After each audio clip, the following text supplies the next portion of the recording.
All right, hey, Indian Creek 8th grade students. It's Professor Blazek, and I'm here with our digital learning lesson today. It is Friday, April 3rd. Thank goodness it's Friday. So why don't we jump right into our daily learning updates. So for yesterday, you all did an excellent job on the attendance form and submitting your journals. We had 48 out of 51 8th grade students submit that. That's the highest total that we've had the morning after a journal was assigned yet. That means literally almost every single person turned it in. That's awesome. So thank you so much for all of that work that you put in, and I hope that that's something that we can continue forward for the rest of our time that's outside of school. So if you're one of those just small handful of people who did not turn in your form yesterday, just please make sure that you get that in. When I come back on Monday, I'll have a list of all of the Google Forms from this first week, and just to let you know who has turned them all in terms of numbers. And then I've been emailing students every single day if they had not turned in the Google form from yesterday. Obviously, I'm not going to have to send in that many today, but I will send another reminder in your email. So if you haven't yet, just maybe double check your email at some point today or over the weekend. Make sure you don't have anything from me about either one of the Google Forms or one of the other assignments. Now, when it came to the SNCC questions from yesterday, which was really the homework assignment in language arts, we only had, as of about 20 minutes ago, 31 out of 51 students turn that in. I'm hoping that that's due more to questions that people had or people waiting to hear my feedback and my thoughts before they turned it in. But if you're one of those people who has not yet submitted it, please, again, make sure you do that at some point today. All right, so why don't we now jump into going over some of the journal responses from yesterday. The prompt from yesterday was, we are on to track 3 for your personal soundtrack journals. And the question was, what would be your chill song? And we had a lot of different types of responses. That was great. We had a lot of people who were continuing to explain why a certain song to them was an example of a chill song, including people who picked, as I mentioned yesterday, songs that are more like heavy metal, classic rock. You know, just because a song is not quiet does not mean that it can't be one that you would use to relax. So I appreciate, again, all the responses, all the work that people were putting in. Make sure that you please continue doing that today and into our journals into the future. So why don't we look at some of the highlights from yesterday from each of the classes. This was first hour. Some of the chill songs that people put in was La La La by Y2K, Callum Scott's You Are the Reason, Fly by Blood Witch, and then Legends by Juice WRLD. Very wide variety in terms of what people were coming up with from the different genres of music. A lot of these more contemporary, but as you'll see from our other classes, we will have more of a variety in terms of time as well. So then coming on over to second hour, we had Drama by Ray Woods and Drake. We had Sweet Home Alabama from Lynyrd Skynyrd. I Forgot That You Existed. We got some T Swift in there. Halsey with Graveyard, and then Wanted, Dead or Alive by Bon Jovi. So a little bit more of a variety in terms of time. We've got some classic rock, some hip hop, some country / pop. And then from third hour, we had a couple different Ed Sheeran songs. Obviously, I am a huge fan of Ed Sheeran, so I couldn't help but put those in there. With Supermarket Flowers and Perfect. We also had Jesus Take the Wheel by Carrie Underwood, Devil Eyes by Hippie Sabotage, and then Drift Away by Uncle Kracker. So wide range of responses on yesterday's journal for the chill song, which is great. It's always good to see the reasoning and the explanation for why you chose the songs that you all chose. Helps make your journal responses feel that much more individualized going to each of you. All right, so now for today's plan, We have another Google form that was sent out earlier that has your journal prompt for today in it. We'll talk about the SNCC's responses. That was the homework for yesterday. And then, yes, it is Friday, which means that it is Genius Hour Day. So we will go over the Google Sheet that had everyone's name and the essential questions so far on it. Have quite a few people, definitely more than half, but there is still a pretty good number of you who I have not heard from in terms of a final essential question. So I'll bring those up. I'll go over the names in terms of who has ironed out their essential question and who hasn't. If you're one of those people who I do not have an essential question for yet, I, in all likelihood, emailed you, or you're just one of that small handful of people who didn't turn in the Google form for Monday, which would have been the 30th of March. So if you know you're someone who didn't get that turned in yet, that's fine. But just double check, make sure you don't have an email from me, and then I will be emailing people again today just to let them know, hey, I still don't have your essential questions squared away. Then we'll transition into social studies. We'll go over the notes from part 2. There is a short quiz and attendance form again for today. If you're following along, going over the notes, you should be more than prepared for that, just like last time. And then there is a current events article that I'm going to ask you to read and respond to, because we haven't gotten to really do current events yet in our time away. It is something that, at least I can say for my class, people seem to enjoy. And so it's something that we're going to continue to try and incorporate while we are away from each other. So why don't we jump over to our journal prompt for today? We are up to journal number 59. We are keeping with our personal soundtrack theme, and I am going to ask you today, it's a free choice. So this is song number 4. You're adding your personal soundtrack, and it is just another song that you feel like you would have to include on the soundtrack to your life or your personal soundtrack, however you're thinking of these journals. And then obviously I want you to continue to explain why. And then I gave you some things here to think about. What makes this song fit you or fit your life? Is there a certain part of your life that you think it represents? Is that just a song that you really enjoy, something that, you know, holds importance to you or your family? What does it mean to you? That's always the important thing with these song journals. What does it mean to you? Why is it a song that you are going to be including on your personal soundtrack? And then another thing to think about is it similar to ones you've already chosen? You know, do you feel like you're really going with a lot of contemporary hip hop songs? Are you going with a lot of classic rock songs, or, you know, throwback like late 90s, early 2000s pop songs? You might want to think about bringing a little bit more diversity to your personal soundtrack if you would like to, because I know a lot of you have a very diverse taste in music. Or you might notice this is a pattern and you could say, yep, you know, I really enjoy classic country, so it makes sense that all or most of the songs I've picked so far fall into that genre. So just something else that you can think about in terms of why you've chosen this song. But it's a free choice, doesn't have to be any particular mood, any particular reason, just something that you would want to include on your personal soundtrack. So that's our journal for today. Why don't we jump over to the SNCC's writing response that was homework, or that was assigned last night. Just want to go over, touch base on some other thoughts. I'm sure that there are some questions out there in terms of what the allegory might be, because as I said yesterday, you know, when we read Yertle the Turtle, having that prior knowledge about Adolf Hitler and other kind of dictatorial leaders or tyrants made it easier to make that connection to what Yertle the Turtle was an allegory for. But in terms of the SNCC's, it's kind of more of just a big picture idea of society. So why don't we talk about that? So the assignment was, after reading the SNCC's, describe what you feel the allegory within the story is.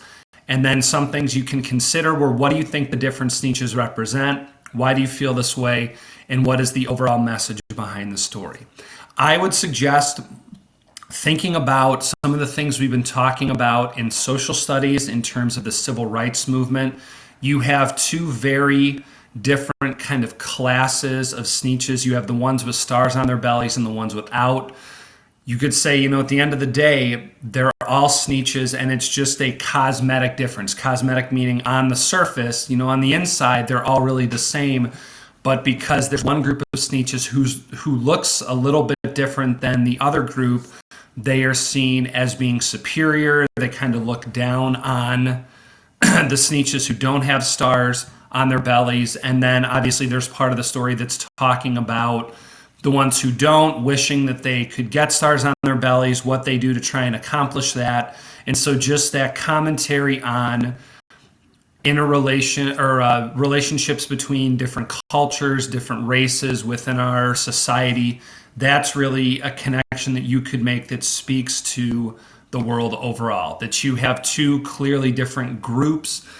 And yet, at the end of the day, even though they might look at each other differently, the important thing to remember is that beneath just that simple change in appearance, they are still very much the same. And towards the end of the story, you see that the way that they treat each other has changed because of a lesson that they learned. So just try and think about that if you're still not sure or feeling like you need to add more to your response on the sneetches. All right. So I don't want to give away any, true specifics. I feel like that was kind of a good overview, kind of clues or ideas for you to think about. So again, if you have that finished, that's great. I appreciate you getting that turned in. If not, just please make sure you go back.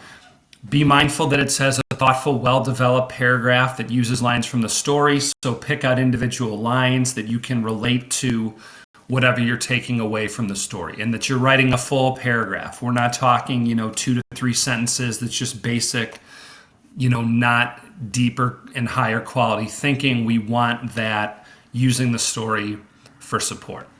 So that was the assignment from yesterday. And then for today, outside of completing your journal response and turning in that attendance form, today is meant to be a Genius Hour day. So here is the Genius Hour topics list, and I'll zoom in here a little bit just so I can kind of take you all through the different classes. All right, you can see here list of students and then who does and does not have their essential question yet. And so actually I'll zoom out just a little bit so we can at least get everybody in each class on the screen here.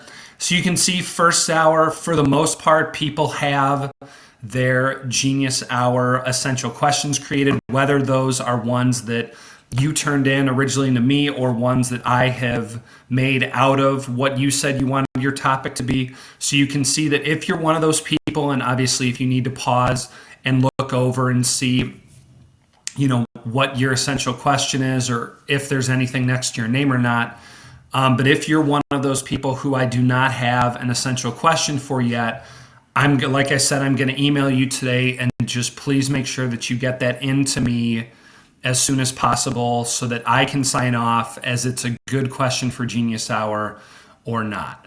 I know that there are some of you I can think of already on this group who I emailed, and in some cases I got an email back, but not one that confirmed, yes, this is going to be my question, or hey, I think after thinking about what you said, I want this to be my question. There are still some people who I kind of just got an email that said, yep, okay, and then I didn't hear any more back, so I'm still not sure what your essential question is. So that's first hour there. I know you kind of see second hour, but I'll move over just a little bit here just to show that we have right here. Here's second hour. Obviously, more like half of the people in there do I have a question for. And again, a lot of the people who I don't have a question for yet, it's not because you didn't turn something in. It's because I'm just waiting to hear back from you or to get that final say on what area of your topic you're going with. All right, so here's second hour again if you have to pause it. And then finally, I'll go a little bit more over here for third hour, just so we can make sure it's really everyone in the third hour just about has their essential question chosen, which is great. And so just again, if you want to pause it, double check and make sure that what I have for you here is what you want. And then if anybody who, again, has not heard from me or who has not turned in their Genius Hour essential question, please make sure you get that taken care of. And then the goal for today is to spend your work time after you finish your journal turning that in. So it's Genius Hour Day, same basic goal moving forward, even while we're away. You get 1 day a week to be working on it, and then hopefully we'll be back into school to where you can all give your presentations to each other in our actual classroom so that you can learn about each other's passion projects. So that's the plan for language arts. Why don't we go over to social studies, and I will open up the outlines from yesterday. So I'll pause here for a second. Anybody who would like to open up their outlines just to be able to go over it with me in real time. I got to scroll down here just a little bit. Let's see. How's our connection looking? Connection looks like it's going okay.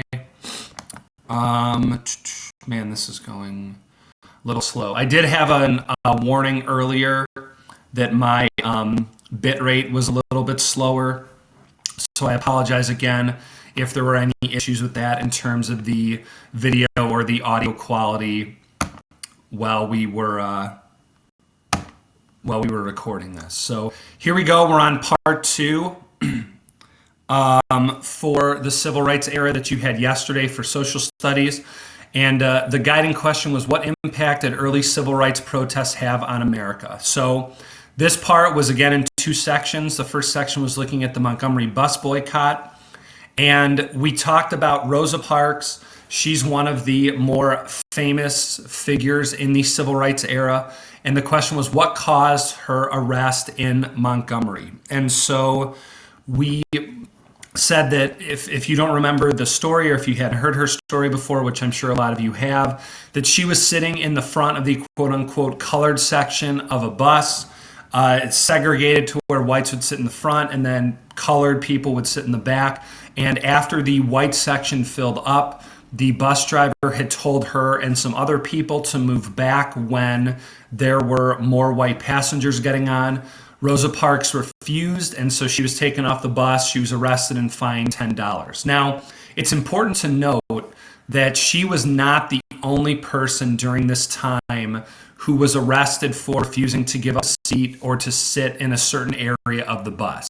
She's the most famous, but she's not the only one. And that's something that I mentioned before about the civil rights era. You're going to see that the number of people who were protesting, who stood up, it's much greater than the handful of the most famous figures. All right, so after Rosa Parks was arrested and fined, there was a boycott that was created among the Montgomery buses, Montgomery, Alabama. And so the next question was, who led this boycott and what impact did it have? And it was a, until now, kind of relatively unknown preacher named Dr. Martin Luther King Jr., who you all have heard of, I'm sure.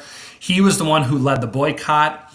He had African Americans, groups of people walking, carpooling around the city, doing whatever they could to avoid taking the bus. And so the bus profits would plummet because even before this point, the vast majority of people who rode the bus in Montgomery had been African Americans. So the main source of income for the bus line was taken away. And this would lead to the U.S. Supreme Court ruling that segregation of buses was unconstitutional about a year after the boycott started. So another situation where this case made it to the Supreme Court. There was a ruling in favor of the rights of all people. But again, this was not one of those where it was just the Supreme Court made their ruling and then things changed overnight. That's not how many things or really anything worked during this time. So we then talked about how Dr. Martin Luther King Jr. wanted to engage in nonviolent protest, and he was inspired by a gentleman named A. Philip Randolph, who was a labor leader, and then Mohandas Gandhi, who is another very famous figure, both of whom preached the importance of nonviolent protest. And this is what Dr. King and people who followed him look to do in speaking out or in acting out against what they saw as injustices. So instead, they would use what was described in this next key term as civil disobedience, which was just an overall refusal to obey unjust laws. So in other words, Dr. King wanted African Americans, if they saw a law or knew of a law that they felt was unfair, to just not follow it. And so that was their way of nonviolently protesting against these laws that treated people of different ethnic and cultural groups differently. And then the next key term we had in this first section was the Southern Christian Leadership Conference, or the SCLC. This was a group who showed civil rights workers how to protect themselves, and then they would also help organize and plan future protests. We're going to hear about a handful of these groups who would come into focus or who would help lead protests during this time. The SCLC was one of the first ones. So then into section 2, we talked about some other protests. So one of them was what were known as sit-ins. Sit-in, just like it sounds like, was a way of protesting just by sitting down. It would occur in an area where there was segregation going on, or where African Americans were not allowed to be seated or were not allowed to be served. So it could be restaurants or other stores where groups of these protesters would just go in, sit down. They wouldn't bother anybody. They wouldn't do anything else, but just simply refusing to obey that rule or that law of, that African Americans were not supposed to be sitting there. That was their way of protesting. So the next question, the purpose of the sit-ins, I already touched on this a little bit, but they would target stores that practice segregation. And so many stores, in reaction to these protests, would actually desegregate, because obviously if you're, like some kind of restaurant and you have a lot of people sitting in there who you're not serving, but then so you're not able to do business, then that would obviously hurt your profits, and so that would get stores and other businesses to desegregate. And this would help launch a group called SNCC, which is the Student Nonviolent Coordinating Committee. Again, another group that led some of these protests for equality. Then we also talked about the Freedom Riders. The key group in the Freedom Riders was CORE, which was the Congress of Racial Equality. They were a group of both African Americans and whites who wanted to see if the Supreme Court's ruling against bus segregation was actually being followed. And so they would board, this group of black and white riders would board buses in Washington, D.C. that were bound for New Orleans. And what would happen is, when these buses would reach the South, there were mobs in certain towns that would stop them. They would try and firebomb some of their windows, beat the Freedom Riders when they exited the buses. There were freedom rides all over the South. The original ones were in Washington, D.C., but this was a cause that would spread. But there were over 1,000 people who would take part in these protests. So like I said before, you have these very key influential figures, but the number of people who actually were participating in these protests was much greater, especially when it came to these freedom rides. Now, the media, the national media, would cover a lot of these freedom rides, and eventually this would help lead the federal government to take more action against racism on interstate buses. So again, freedom rides would see some people hurt, a lot of damage done, unfortunately, a lot of violence, but would also then help get some action to be taken by the federal government. And then finally, we talked about more from CORE and SNCC. So the last question here, what other impacts did both groups have on the civil rights movement? They would both continue to play leading roles over the next few years. And one of their main causes was helping thousands of African Americans get registered to vote. Because remember, we've talked about the right to vote is one that's seen as key amongst all people. That's one of the most widely protested rights. And even though there had been a constitutional amendment that gave the right to vote to all African Americans passed, like 100 years before this, there were still plenty of practices in place that prevented African Americans from getting the right to vote. And so this was often seen as one of those key issues that, giving people the right to vote meant they could have their voice heard on things like who their elected officials were, in terms of different city ordinances or things being considered. And so that was something that was a main focus of groups like CORE and SNCC. And then, so the guiding question, what impact did early civil rights protests have on America? You could talk about the Montgomery bus boycott. You could talk about the Freedom Riders. You could talk about sit-ins. Each of them obviously had different impacts in terms of what came from them, but all of them had some sort of positive result no matter which one of those you chose. So you can talk about one of them, or you can talk about all three if you want, but that was the guiding question. All right, but as long as you can remember Rosa Parks, she was a very important figure that even though she was not the only woman who was asked to give up her seat for a white person during this time, she was kind of that leading influential figure in terms of being that woman who refused to get up when she was asked. And then just, so I would definitely keep her in mind when you're getting ready to fill out your attendance quiz, and then just be ready to talk about one of those other forms of protest. So the bus boycott, sit-ins, freedom rides. You could even talk about how groups like CORE and SNCC made one of their main goals to help get African Americans registered to vote as well. Okay, so those are the notes for part 2.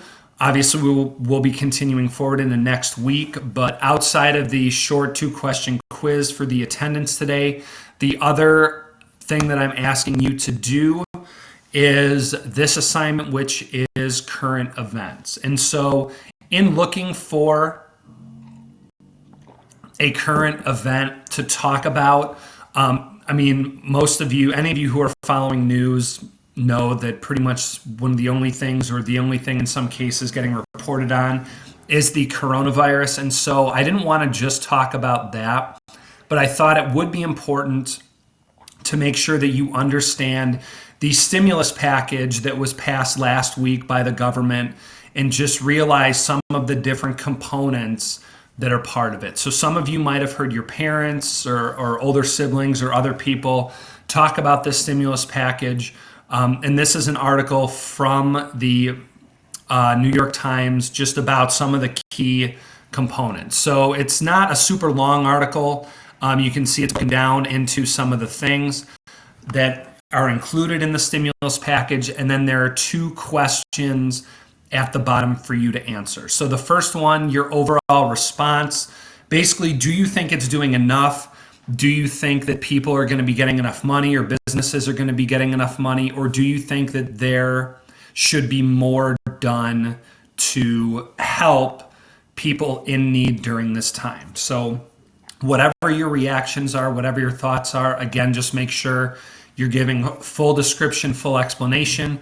And then number 2, is there anything else you think that the bill should have put money into? Or do you think the bill is already spending too much money? Because if you've been paying attention to the news, or if you're on social media, you might have seen information about what other countries are doing compared to what the federal government in America is doing. So just to kind of get your thoughts on that. So that's the current events article for today, just to make sure that we're keeping up with that, and also to help all of you be informed on, this gigantic stimulus package that the government has passed in the wake of what's going on in our country. All right, so for today, Google Forms in both classes. You got your journal prompt. Make sure you get your Sneetches questions in, and then Genius Hour for Language Arts. And then for social studies, you can go back through, double check, make sure you've got all your notes done, and then the 2-question quiz and current events. And so then now, the other thing for those of you, if you have opened up the Google form for language arts. I put in kind of what I thought would be a fun question, or at least just something to keep each other informed and break things up and kind of hopefully keep things light, which was just asking about, what are some of the things that you've been doing during this time of social isolation? Are there any activities that you've been enjoying? Any shows or movies that you've seen that you've, been binge watching? Any like snacks or anything that have been kind of your go-to? And so just, as a way to just kind of keep in touch about what we're all doing beyond just our e-learning stuff. So I brought in one of the big things that we've been doing here is we've rediscovered how much interest and how fun it can be to do puzzles. So here's a puzzle that I'm working on right now. It's the 90s, which is also, the decade before any of you were born, which is slightly depressing, but, at the same time, I can remember most of the stuff that's on here. And then I will say that being off for, and at home has meant that I've had more time to get reading done. So it's just, this is one of the books. This is the book that I'm currently reading, The Corrections by Jonathan Franzen. During the school year with a lot of the stuff we're doing in class, I don't feel like I always get to read the stuff that I would choose just because there's a lot of other things going on. But, now, especially looking for ways to break up the day so I'm not just sitting on the couch all the time. Those are just some of the things that I've been doing. In addition to trying to find some time, especially early in the morning, go out, go for a run, take a walk, things like that. So I just put in the Google form for language arts, just the second question, which you don't have to fill out if you don't want to, but just what have all of you been doing during your social distancing time? So if you want to throw anything in, anything you think is interesting, I will have some of those updates. There's some of that information in the live stream on Monday. Again, just I thought something that would be fun for us to kind of keep in touch while we are apart. So I look forward to hearing your answers on that. I look forward to seeing what songs you all have chosen. I will be sending out those emails about Genius Hour and about the Google form from yesterday. And then, like I said, on Monday, I'll have the list of our attendance forms from last week, for this week, actually, for all the days. And then I will also have the updates on if anybody put anything fun in that the Google form about what they've been doing during our social distancing time. All right, so that's all I have for today. I just want to say thanks to everyone who tuned in today and throughout the rest of the week. I know that I'm sure that for some of you, this is not how you would choose to spend a half hour at a time. But I do see how many of you are tuning in and also how many are watching it back later. I appreciate that just because I feel like this is a way to keep things as close to if we were actually in class as possible. So again, any of you have any questions, anything like that, feel free to shoot me an email. You just want to say hello or anything like that, you can shoot that to me in an email, put it in the comments here for the video. But otherwise, I hope that you all have had a safe and healthy week and find some time to just enjoy yourselves over this weekend. But until then, until Monday, this has been Professor Blazek, and I'll see you next time.